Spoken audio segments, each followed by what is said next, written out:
আসসালামু আলাইকুম। ধরুন আপনার আইডিটা ডিলিট করতে চাচ্ছেন। আপনার ফেসবুক আইডি ডিলিট করতে চাচ্ছেন কিন্তু কিভাবে করবেন সেটা পাচ্ছেন না। তো আজকের ভিডিওতে দেখিয়ে দেব কিভাবে ফেসবুক আইডি চিরতরে ডিলিট করবেন। চলুন কথা না বাড়িয়ে মূল ভিডিওতে চলে যাই। ফেসবুক আইডি ডিলিট করার জন্য প্রথমত যেকোনো একটা ব্রাউজারে আসবেন। ব্রাউজারে এসে সার্চ করে ফেসবুক লিখে এন্টার চাপবেন। তারপর আপনি আপনার ফেসবুক আইডিতে লগইন করে নেবেন। আইডি লগইন হয়ে গেলে আপনি অ্যাকাউন্টে চলে যাবেন। অ্যাকাউন্টে আসার পরে সেটিংস অ্যান্ড প্রাইভেসিতে ক্লিক করবেন। তারপরে সেটিংসে ক্লিক করবেন। ক্লিক করার পরে এমন একটা ইন্টারফেস পাবেন।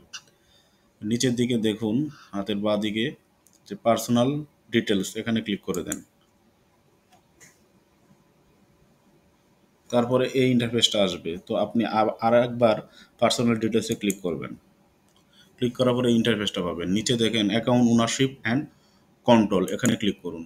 এখানে ক্লিক করলেই এই যে নিচে দেখতে পাচ্ছেন ডিঅ্যাক্টিভেশন অর ডিলিটেশন, এখানে ক্লিক করুন। ক্লিক করার পর আপনি আপনার আইডিতে ক্লিক করে দেবেন। ক্লিক করার পরে দুইটা অপশন পাবেন, একটা হচ্ছে ডিঅ্যাক্টিভ অ্যাকাউন্ট আর হচ্ছে ডিলেট অ্যাকাউন্ট। তো আপনি এই ডিলেট অ্যাকাউন্ট ক্লিক করে কন্টিনিউ করে দিলে আপনার অ্যাকাউন্টটা ডিলেট হয়ে যাবে। তো বন্ধুরা, ভিডিওটি ভালো লাগলে সামাজিক কাজে লেগে পড়ুন। আজকের মতো এই পর্যন্ত। আল্লাহ হাফেজ।